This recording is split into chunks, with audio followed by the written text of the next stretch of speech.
जो गवर्नमेंट के जो कस्टम प्रोसीजर हैं अफ़गान ट्रांजिट में, ये किस तरीके से इम्पैक्ट रहता है? लाइक ये इजी टू डू हो जाता है या डिफ़िकल्ट है? देखिए, डिफ़िकल्टी लेवल इसलिए आ जाती है कि जब अफ़गान ट्रांजिट, अब आप किसी दूसरे मुल्क का कार्गो जब आपके मुल्क से ट्रांजिट कर रहा होता है ना, तो उस पे उन्होंने आपको ड्यूटी नहीं पे की होती, ठीक है, क्योंकि वो सही। तो ट्रांजिट है, गुजर रहा है यहाँ से, आपका कार्गो नहीं है जो आप ड्यूटी नहीं देते। तो उसमें हमारे यहाँ जो ओवरऑल एक माहौल इस किस्म का है कि वो ट्रांजिट में से बहुत सारे कुछ परसेंटेज कार्गो गायब हो जाता है, ठीक है। ओहो। यानी वो बगैर ड्यूटी के आया और वो अफ़गानिस्तान के लिए गया, लेकिन वहाँ पहुँचा नहीं। इसका बिल्कुल। मतलब है ये कहाँ गया? बहुत सारे हादसात मैंने सुने तो हैं वो कि होते हैं रोड में। जी, तो वो यहीं पे गायब हो जाता है, ठीक है।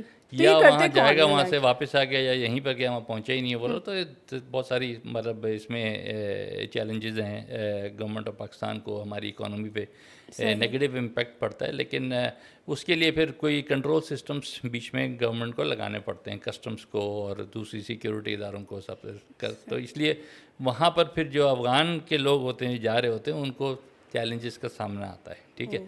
मतलब आप उनसे कस्टम बोलेगा आप हमें गारंटीज रखाएं पहले, अगर बिलफर्ज एक चीज़ 100 रुपये की, उसके बाद 20 रुपये ड्यूटी है, तो बोलेंगे 20 रुपये की आप गारंटी हमारे पास रखाएं, जब आप क्रॉस कर लेंगे और प्रूफ आ जाएगा कि आपने क्रॉस कर लिया वो तो फिर रिटर्न हो रिलीज़ जाएगा, रिफंड करेंगे, हो ठीक है। जाएगा। तो उसमें आपकी सही। कैश फ्लो की इन्वॉल्वमेंट्स आ जाती हैं, ठीक है। फिर और इस तरह के आप हर ट्रक वालों को नहीं दे सकते, तो वो स्पेशलाइज्ड होते हैं जिन्होंने कि गवर्नमेंट के साथ एक अपने बॉन्ड यानी एक गारंटीज रखाई भी होती हैं कि अगर कुछ हो गया या माल गायब हो गया तो हम जिम्मेदार होंगे। तो सही। उनको कहते हैं बॉन्डेड कैरियर। ये एक अलग, ये समझे कि ट्रकर्स सही। तो वही होते हैं, लेकिन एक सर्टन लाइसेंस है, ये एक फील्ड है, इसको बॉन्डेड कैरियर बोलते हैं। जिस तरह कस्टम बॉन्ड होता है कि आप कस्टम बॉन्ड में बिल्कुल बगैर ड्यूटी बिल्कुल। माल रख सकते हैं, इसी तरह आप इसको ट्रांसपोर्ट कर सकते हैं across Pakistan in bounded warehouse भी इन होते हैं। बॉन्डेड कैरियर, ठीक है। ये तो bonded bonded ware carrier. House होता है और बिल्कुल। बॉन्डेड बिल्कुल ट्रांसपोर्टर ये भी होते वैसे हैं। ही तो ये बॉन्डेड कैरियर्स जो हैं, ये फिर आपको कराची पोर्ट से मूव करके सारे जो है ये तोरखम्त या चमन बॉर्डर से अफ़गानिस्तान में दाखिल होते हैं।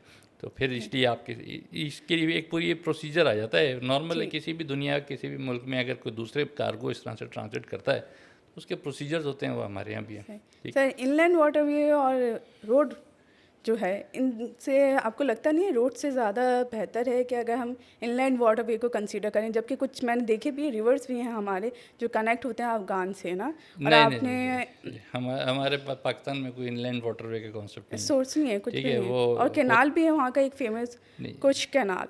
नहीं, केनाल तो हैं सारी वो, लेकिन वो तो आप कनेक्टिविटी क्यों नहीं अफगानिस्तान बन की बात कर पाती? रहे हैं, वो केनाल तो अभी अंडर कंस्ट्रक्शन है। लेकिन ये कि वाटरवेज का यहाँ पर कोई लेना देना नहीं है कि ना यानी